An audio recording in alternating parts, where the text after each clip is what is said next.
자, 오늘은 이거 대한민국 정치 이제는 바뀌어야 한다는 주제로 정치경제연구소 더현정치랩 김명인 대표님을 모셨습니다. 자, 우리 김명인 대표님 인사 한번 나누시죠. 우리 시청자께. 안녕하세요. 전남방송 시청자 여러분, 김명진입니다. 이렇게 뵙게 돼서 반갑습니다. 우리 먼저 우리 김명인 대표님은 광주 정치권에서는 익히 알려진 분이시고 그동안에 김대중 대통령도 모셨고 민주당 당대표, 원내대표 이렇게 비서장을 역임하면서 국회에 대한 전문가로 이렇게 정평이 나 있습니다. 현재는 호남대 초빙고사 광주 서구갑 국회의원 출마를 염두에 두고 있고 출마 경험도 있으시죠. 그럼 먼저 현안부터 한번 짚어보겠습니다. 지금 검찰 정부로 돌입해서 검찰의 최종 칼 것은 어디로 향할 것인가?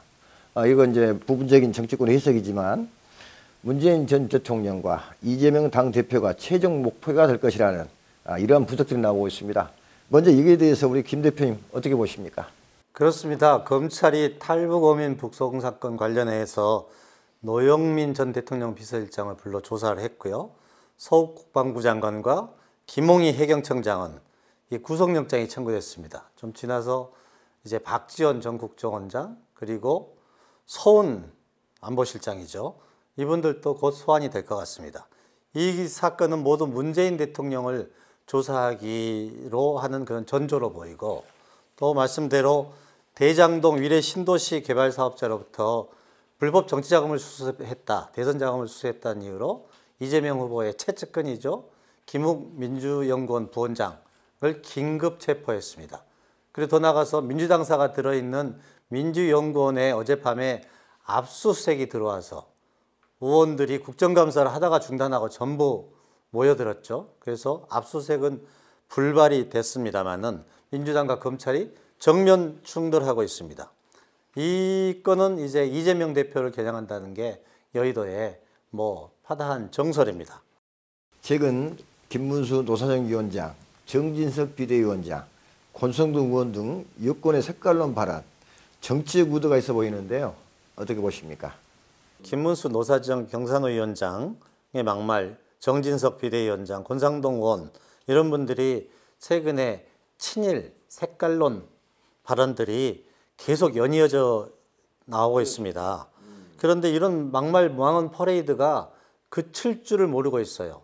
근데 이분들이 한 분 한 분 개별적인 게 우연히 일어났다기보다는 제가 보기에는 윤석열 정부의 인식의 어떤 트렌드가 느껴지는 것 같아요. 그게 뭐냐? 바로 25% 극우 보수층만 보고 가겠다는 편협한 인식이 나타나고 있습니다. 해묵은 색깔론으로 갈등과 분열의 정치를 우선 하려고 하고 있는 것 같고요.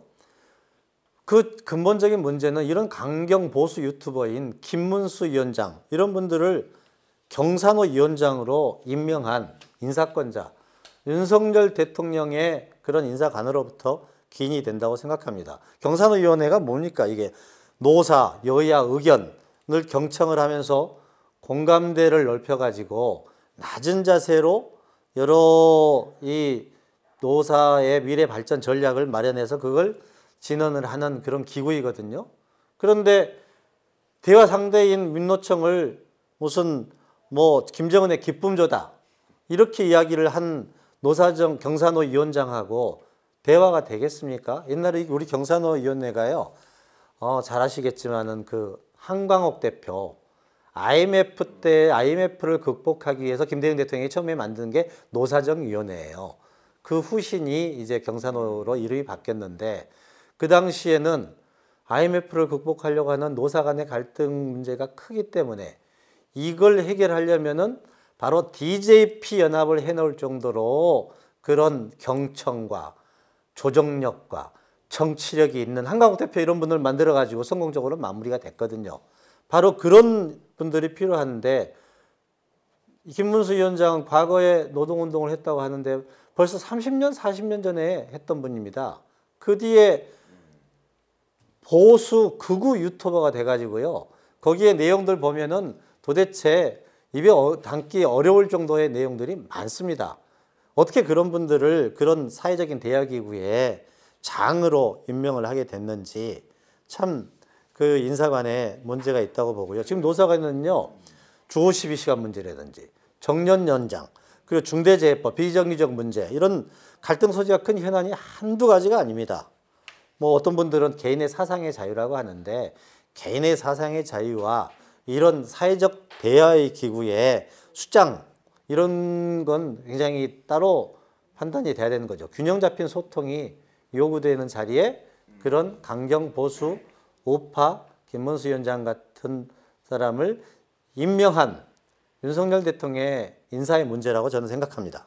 그래서 이제 우리 이제 김문수 위원장이 국회 모독죄와 이중죄로 이제 고발이 이제 민주당 측에서 의결을 했고, 이제 그렇게 아마 추진될 것 같은데, 결국에는 감사원 서해 공무원 피살 사건도 문재인 정부 안보라인들 핵심 인사들을 이렇게 소환하기 위한 전초 단계고, 그 이후에 문재인 전 대통령과 지금 현 이재명 대표를 겨냥하기 위한 이런 수순으로서 이루어졌기 때문에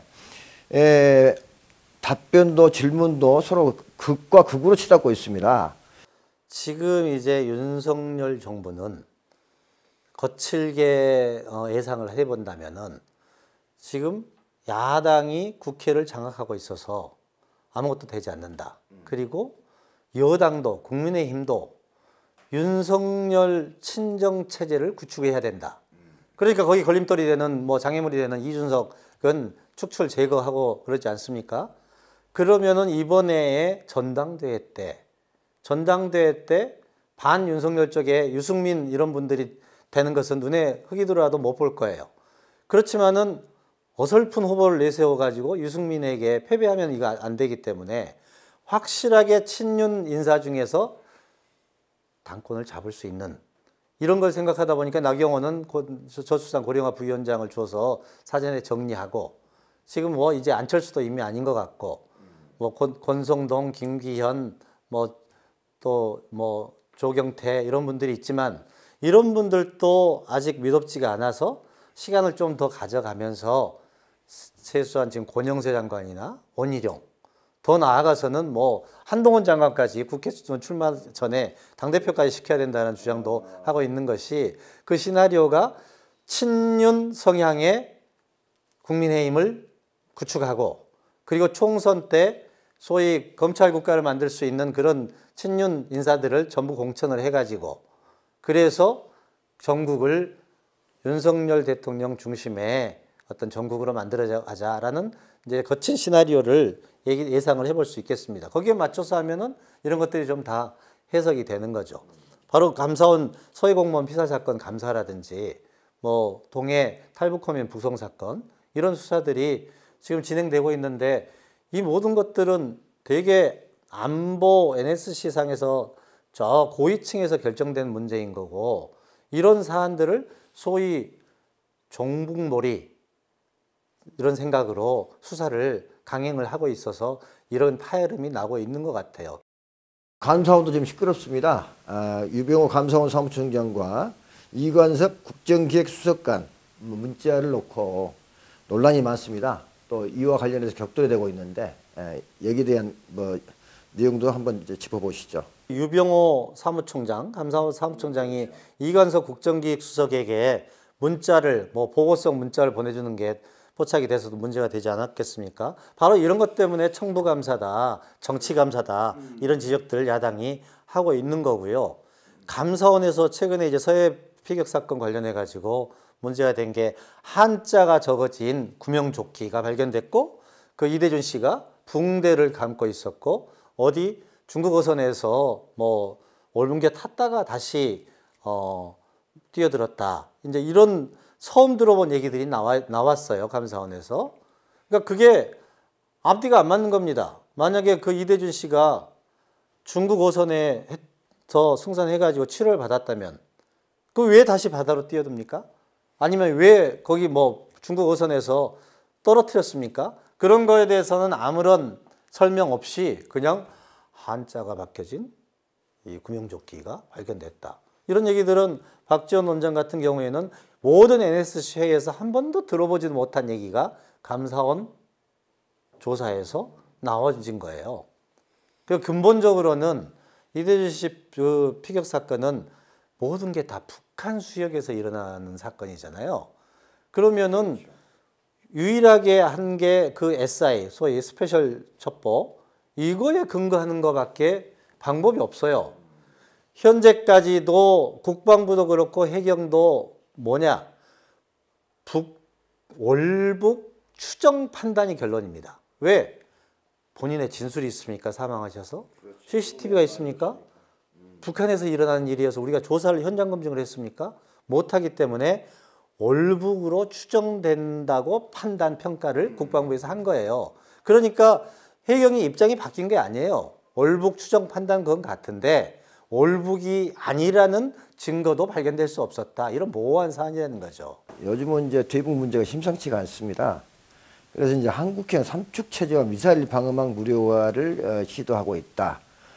이제 북한은 이제 그런 어떤 생각들을 좀 우리한테 읽히고 있는데, 그래도 우리 김 대표님께서는 그 해군 정보장 출신으로서 어떤 뭔가 이런 이제 그런 그 북한과 한국 간의 어떤 관계 이런 것들을 좀 잘 알고 계실 것 같은데. 지금 북한이 연이은 미사일 발사, 그리고 전투기 출격, 방사정포, 그리고 포사격을 동해 서해도로 해가지고 9.19 남북 군사 합의를 위반을 하고 있는데요. 이런 게 아주 계속해서 나오고 있습니다. 그런데 북한의 핵과 미사일의 공격의 대응 체계는 우리 이제 많이 들어보셨지 않습니까? 삼축 체제라고. 우선 미사일을 쏘려면 엊그저께 뭐 저수지에도 쏘고 열차에서도 쏘고 뭐 SLBM 잠수함에서도 쏘고 그렇지 않습니까? 삼축 체제는 첫 번째가 선제 타격이에요. 그러니까 어디서 쏘려고 그런 징후가 보이면, 이를테면은 터널에서 기차에서 나와가지고 그게 움직인 게 보이면 쏘기 전에 선제 타격으로 그걸 이제 원점 제거를 하는 겁니다. 그걸 이제 킬 체인이라고 하죠. 원점 제거를 하는 그런 체계를 말합니다. 실체계. 그런데 만약에 그걸 놓쳤어요. 놓쳐가지고 미사일이 날아오면은 그걸 요격하는 사드나 뭐 현무 미사일이나, 그러니까 미사일을 KMD, 코리안 미슬 디펜스, 미사일을 미사일로 요격을 하는 거죠. 근데 그것도 안 돼가지고 만약에 미사일이 떨어지고 나면은 마지막 단계가 세 번째 축이 응징 보복 능력, 코리어 대량 응징, 뭐 massive punishment and retaliation, 응징 보복, 대량 보복하고 응징을 하겠다. 그래서 위력을 가시해서 야 이거 우리가 잘못 공격하면은 우리 모든 지도부부터 완전하게 대량 응징 보복으로 초토화되고 말 텐데, 이런 이 위기감을 줘가지고 공격을 못하게 하는 게 삼축 체계거든요. 그런데 이제 우려스러운 게 지난번에 동해안에서 현무2C가 동해로 발사됐는데 오히려 뒤로 떨어져가지고 가서 오발됐죠. 또 이제 에이테킴스라는 우리 지상 전술 미사일이 있습니다. 택티컬 미술 시스템. 그게 미군 측하고 우리 두 발을 쐈는데 그 중에 하나는 중간에 실종돼 버렸어요. 원인이 불명해요, 지금까지.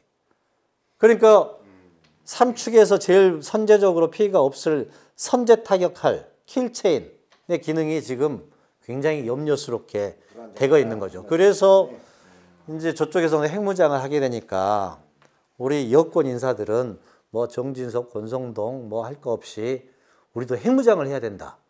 이런 과도한 주장을 해요. 아니 핵무장, 저도 핵무장 하고 싶어요. 저쪽에서 핵이 있으면은 핵이 제일 방어가 되고 이에는 이, 눈에는 눈이니까.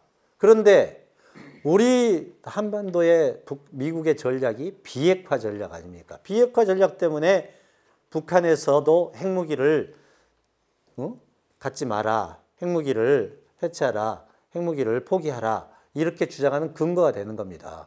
그것 때문에 우리가 만약에 핵무기를 갖게 되면은 우리는 또 전술핵도 마찬가지예요. NPT 체제를 탈퇴해야 되거든요. 우리는 수출이 무역으로 먹고 사는 나라인데 국제적으로 고립이 되는 거죠. NPT에 탈퇴하게 되면은. 그건 현실성이 없는 얘기인 거고, 엊그저께 주한 미국 대사도 뭐라고 했습니까? 전술핵 배치는 굉장히 위험하고 무책임한 발언이고 무책임한 일이다. 미국도 반대하고 있는 거예요. 그런데 뭐 강성 그 지지층들 시원하게 듣기는 시원하게 좋겠죠. 말은 하기 좋지만 그게 말대로 쉬운 일이 아닙니다. 왜? 그러면 우리는 어떻게 해야 되느냐라고 하는데 대화가 어렵더라도 그래서 김대중 대통령이 협회 정책으로 대화를 저쪽에서는 대화를 안 하겠다고 하더라도 우선 이 위기 관리를 하고 그리고 끊임없이 대화를 문을 두드려야 되고 달래고 해야 되는 게 한 번의 전쟁보다 1000번의 대화가 더 중요하다는 게 우리가 역사의 교훈 아닙니까? 실효성 있는 국감이 되려면 어떤 부분이 보완이 필요하겠습니까?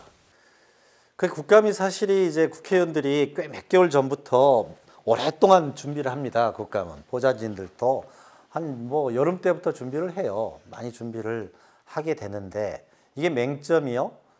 국감 때 국회의원들의 질문이 몇 분인지 아십니까? 1인당? 본 질문은 7분이에요. 그리고 재질문 5분, 보충 질문 3분, 3분, 3분 이렇게 순회로 돌아가는 거예요. 그러니까 아무리 준비를 많이 해도 7분 안에 핵심적인 것을 명확하게 지적하고 질타하고 또 답변을 끌어내야 되는 그런 기술도 굉장히 중요합니다.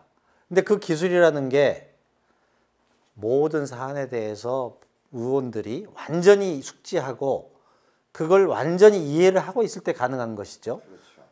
막말, 고성 나오는 분들의 특징은 대부분이 준비가 안 된 분들이에요.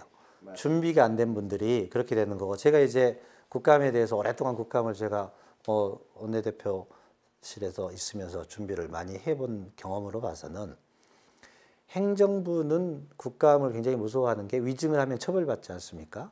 그렇기 때문에 그리고 국감 결과 처리 보고서라는 것을 내게 돼 있어요. 끝나고 나면은. 그러면은 한번 국감 끝나고 나면은 모든 것 다 소각하고 다 잊어버려요. 그럼 행정부에서 지금 이 순간만 위기를 모면하면 된다. 이렇게 되지 않겠습니까? 그런데 모든 의원들이 자, 질문하고 답변한 거에 대해서 그게 정말로 실행이 되는지, 처리가 정확하게 되는지, 국감 처리 결과 보고서를 보고 왜 그때 답변과 이렇게 차이가 있느냐라고 끝까지 뒤에 문제까지 그걸 확인을 해야 돼요. 다시 말해서 상시적으로 국감을 한다는 자세로 국회의원이 행정부를 감시 견제하면은 행정부가 딴 생각을 못 하죠. 제대로 할 수가 있는 거죠.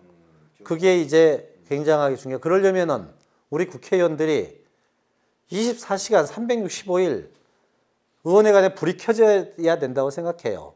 그럼 끝으로 전남방송 시청자들에게 한 말씀 주시죠. 네, 전남방송 시청자 여러분 이렇게 뵙게 돼서 반갑습니다. 저는 처음 이렇게 출연했는데요. 여러 가지 해박한 전국 현안에 관련해서 우리 정현택 대표님하고 얘기를 나누니까 저도 생각이 정돈이 되고 또 여러 가지 교훈도 얻게 됩니다. 자주 또 찾아볼 수 있도록 하겠습니다. 전남방송 시청자 여러분 더욱 건강하시고 행복하십시오. 감사합니다. 자, 김 대표님 오랜 시간 네, 감사합니다. 수고하셨습니다. 고맙습니다. 네.